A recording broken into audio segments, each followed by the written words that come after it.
Okay, Bismillahirrahmanirrahim. In this folder, we are going to talk about humanities and social sciences. We were given impression that arts versus science students. It still persists. Now it's STEM education, etc.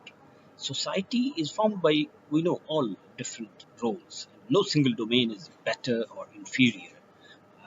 My daughter Maria just started study sociology, so just to be able to a little bit talk to her, going by our teach yourself philosophy, I started reading the recommended books, and this is the impression I got, which I thought was good to share.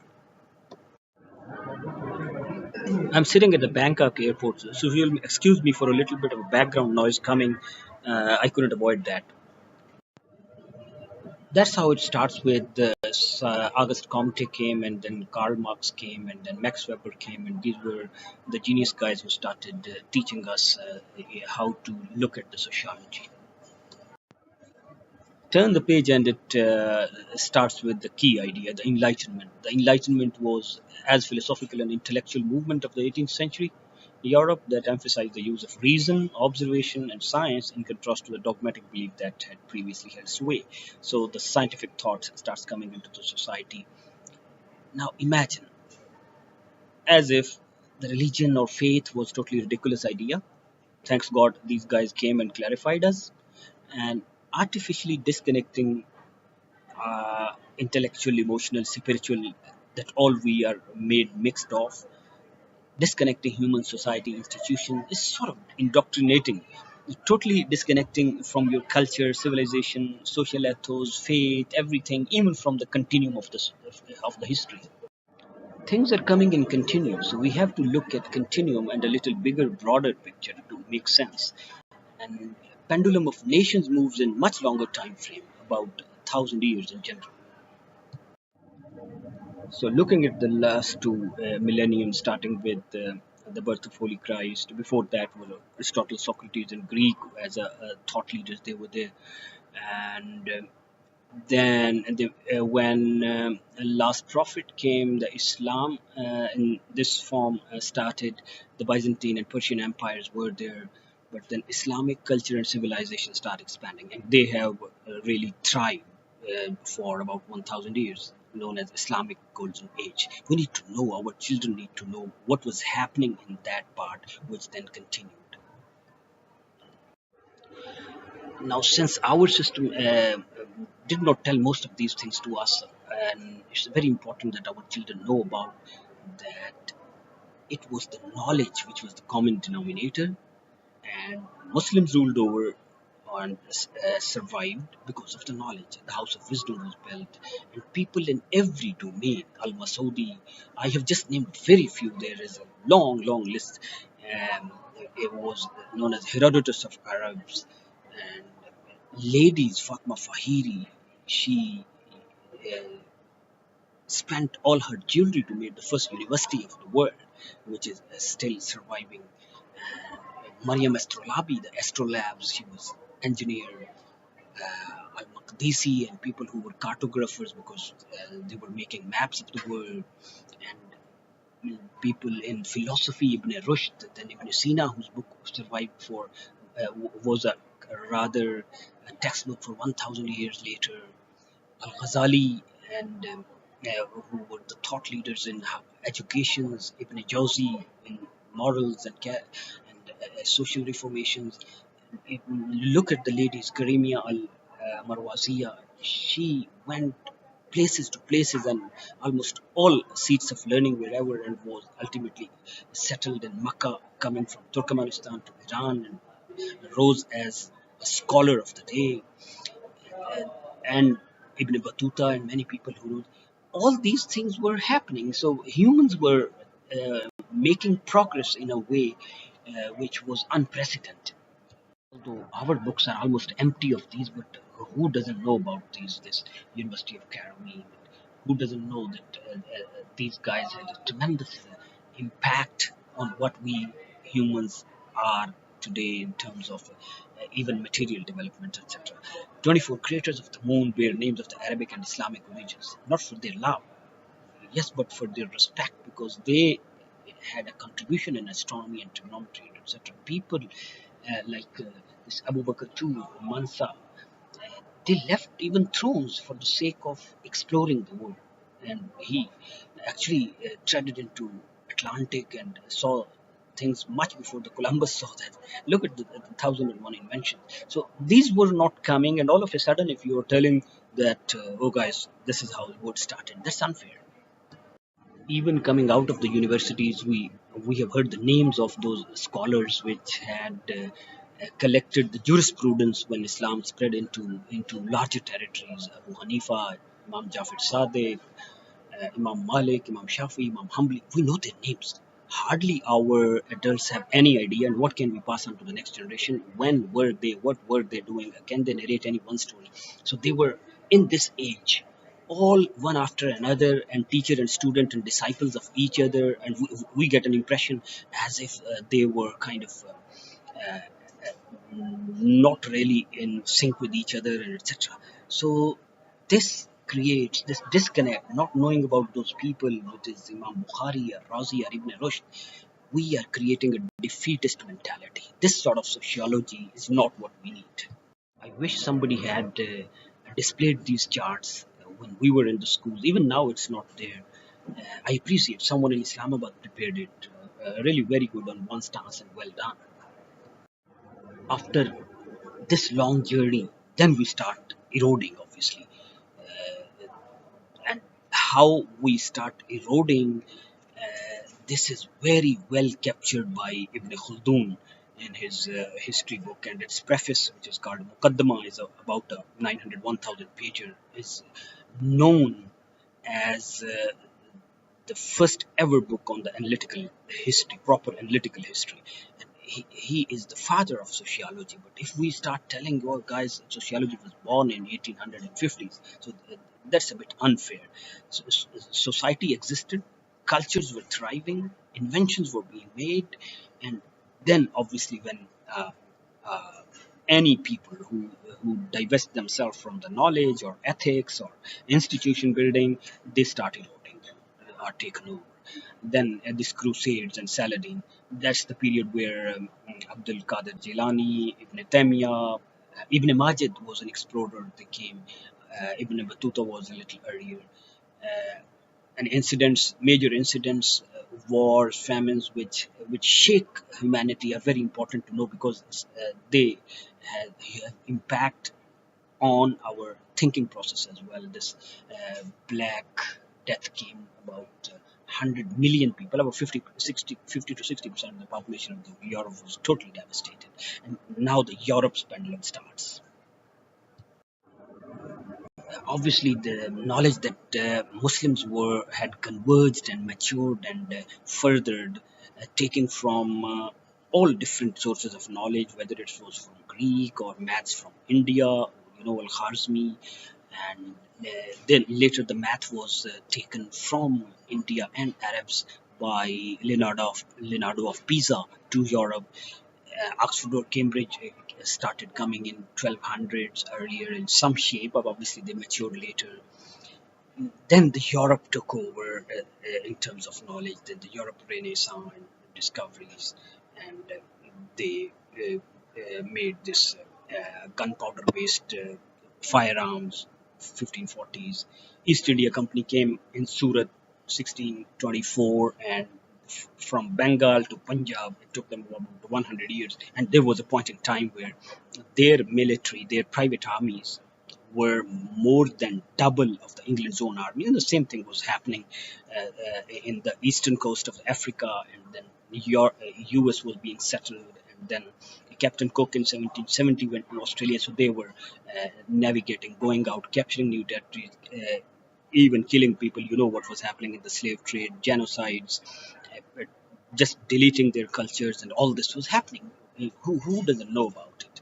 And that is the age where even on any sides, reformers were coming. I'm just mentioning from our side a few of them. Ahmad Sarhindi came in that, Shah Waliullah came, Ismail Shahid came. So that was Europe Renaissance and Age of Discovery and their expansion. So that's the stage where Karl Marx, Max Weber, Nietzsche, Bergson, they came and wrote books and gave their perspectives, and obviously that impacted a lot to on disconnecting religions and looking at human and societies and these in a totally kind of an empirical and social, as if the human is not a emotional or a spiritual or a sort of animal, and sort of the societies are built like that, but they have their own worldview, and that sociology, you can't say that bad or good, but it's created from a typical perspective and a worldview, and they have owned their names and metaphors which they convey. At the same time, in that age, big artists, Leonardo da Vinci, Michelangelo, our books were even devoid of stories about them. Even those great names, I mean, Da Vinci, for example, did we read a single page about him? These Mozart and Beethoven or Bach, they came obviously much later, but anything about them. We when we went out to the real life, we started hearing about their names, and we were shocked. No, we don't know about it. I mean, then obviously with the defeatist mentality, then you don't respond. That's what's happening now. So that's how a picture looks like. It's a continuum. It's how nations rise and fall, which must go as an impression to our students. Then now we have to zoom in. The last 2 centuries where typical our sociology book is starting. That is starting to create a disconnect, obviously. It's to create a defeatist mentality about amongst us, who distancing ourselves from what happened earlier, and etc. And so uh, that's very clear. Discovery started, steam engine came, then railway came 1804. Darwin started his studies, impressive in that sense because he changed the thought how the life is, whatever the perspective was. If you disconnect that perspective from religion, then obviously that is how biology is explained. And then telegraph and electricity came, Michael Faraday. Then a major shift came when we were able to manipulate energy from coal. Then the steel process came, and Suez Canal and undersea cables, telegraph. Edison, we started 10,000 experiments to make and then make electric bulb and many other things, obviously. And that is worth commending and worth appreciating. It's coming through a continuum, and in the 1900 onwards, you see uh, major incidents are World War and World War Two, and obviously World War there was enablers that we had humans had made aeroplanes and military, and obviously they could do what they did. Panama Canal came later, and computer things started. Manhattan Project, from where the science of the project management was born. It was actually came from the atom bomb project, which was a need for those warring nation at that point in time to counter the other parties, Japan. So US and Europe, they did this project, Manhattan Project, in World War Two. So this World War One and World War Two, and um, obviously the colonization was starting earlier. For after that, is for decolonization we started, and these our new nations decolonized, got free. But on the Europe and Russia, they started into the space, and obviously the Russian were pioneers. But Europe, then it became a race in 1969, moon landing, and then internet came, and now we are into the new age. Uh, I don't know what our universities have been doing, their social sciences humanities department, who were designing and reviewing curriculums. Uh, I feel we were doing these jobs in the universities are not an exception for a task sake, just for a job sake, not to create a direction for ourselves. This picture make a good impression, so I thought it's good to have pictures. Bicycle was made, and then steam engine, and locomotive, then our factories. This is called the machine age. So in that machine age, printing it made a big revolution because the Gutenberg's printing press, because then the idea is spread out huge. When we can talk to the next generation through the book, and then book can travel as well fast, so millions of copies were being made and transmitted, etc. Then the age of oil came in 1900s, and World War came, 20 million people died. World War II, about 80 million people. That is what humans do when they, whatever, the way we do. And now we know today's most of the problem we will realize are actually created by humans.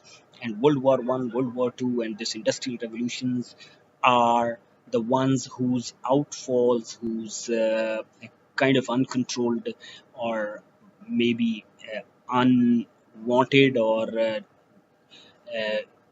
spillouts or effects, that is what is defining the sociology today. What do we do about it? It's totally unbalanced.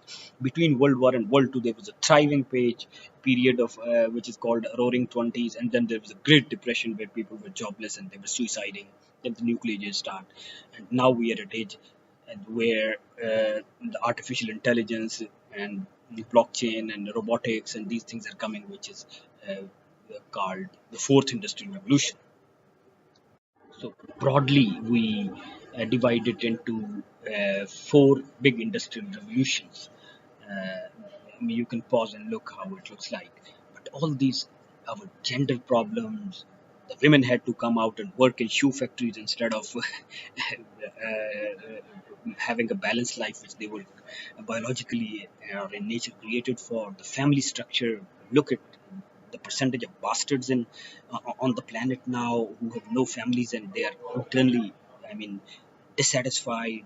Society, classes, and the words that are given to us in social capital and intellectual capital and this capital and that capital, all these terms are put into our mouth as a result of industrial revolution, world wars, and this. But this material progress, unless it's balanced by the emotional, spiritual, and those structures of individual, family, society, and which direction they are going. So that's not a sociology which must be studied without any direction or a worldview which or the direction where we want to go.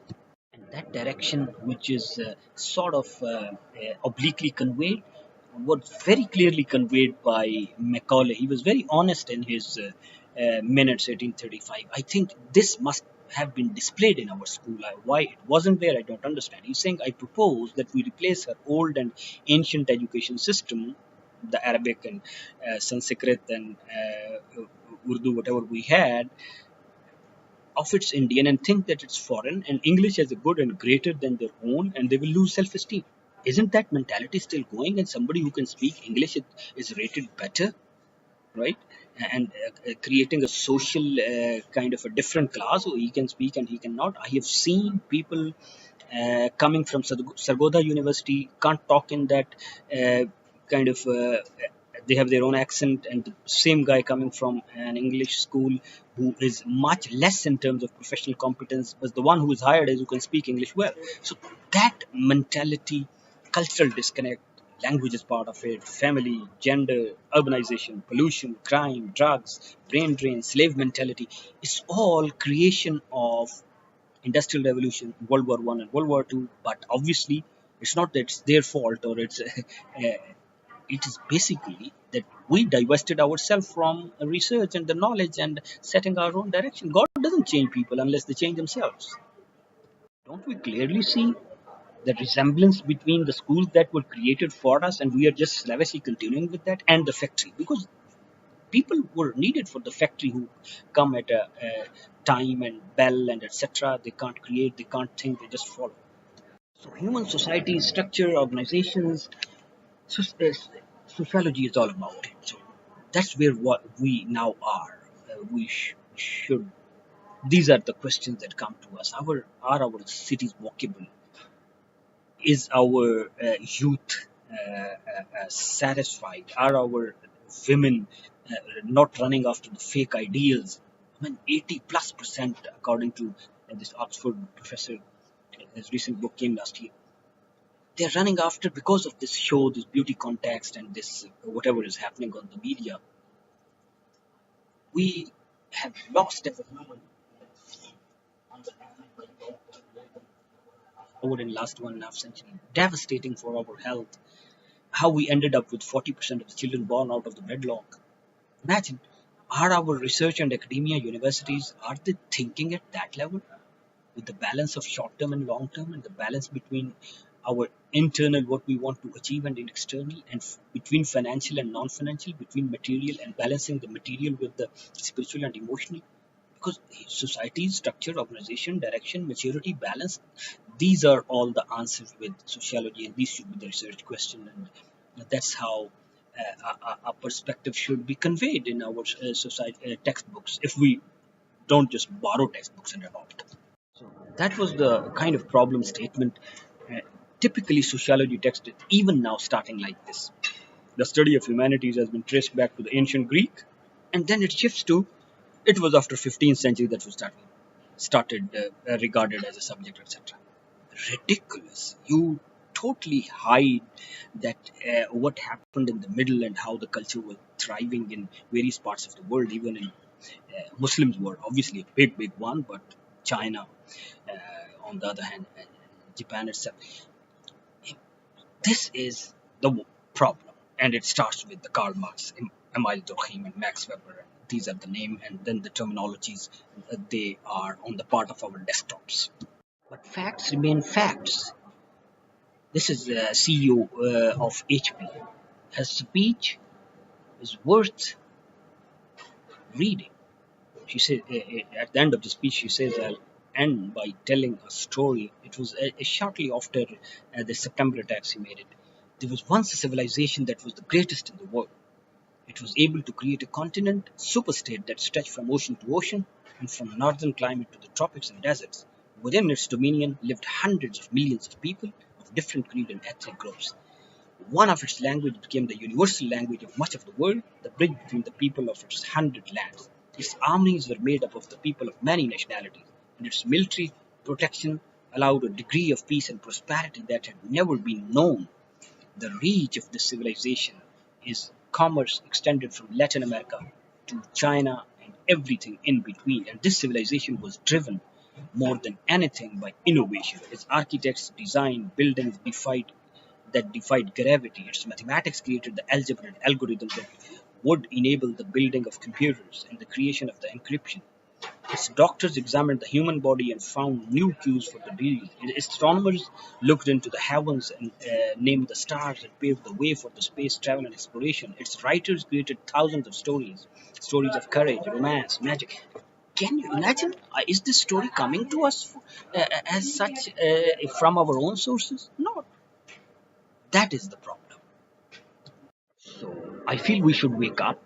This impression that humanities and social sciences is an inferior and STEM or it's not. We need better judges, better thinker, better designer. In fact, we need thinkers and designers first who can put engineers and doctors and those that we need political scientists. We need psychologists and sociologists who can really think, who know how the pendulum of the nation work. And because every culture, every people, they have their own worldviews and perspective and philosophy, and they want to grow in certain way. So I think this balance need to be set, and we need this sort of reform in education. Thank you very much.